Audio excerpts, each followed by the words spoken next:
పిమ్మట మహాపురాణములు 18 పురాణములు, 18 ఉపపురాణములు, మహాభారతము, భాగవతము, ఇంకా బ్రహ్మసూత్రములు చాలా ఉన్నాయి. బ్రహ్మసూత్రములు, ఉత్తర మీమాంస, పూర్వమీమాంస మొదలగు వాణిని రచించినాడు.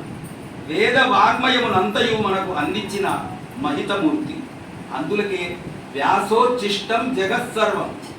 ఈ జగత్తులో ఏ ఏ విషయములు, ఏ ఏ ఛందస్సులు, ఏ ఏ శ్లోకములు, ఏ ఏ పదాలు ఉన్నాయో అవి అన్నీ కూడా వ్యాస భగవాను ముఖార విందము నుండి వెలువడినవి అని మనము భావించవలసి ఉంటుంది. చూడండి, వ్యాసుడు పెట్టిన భిక్షనే కదా మనకు అన్ని ఈ ప్రపంచంలో ఉన్నటువంటి వ్యాసుని ముఖార విందము నుండి పొందినటువంటివే కానీ అన్యులు ఎల్లయ్య, మల్లయ్య, పుల్లయ్య ఇలాంటి ఏమి ఎవరు కూడా తెలుపలేదు, రాయలేదు. కాబట్టి ఈ వ్యాసుల వారి గురించి మన సత్యానంద మహర్షుల వారు కూడా వారి ఉపన్యాసంలో తెలిపేవాడు.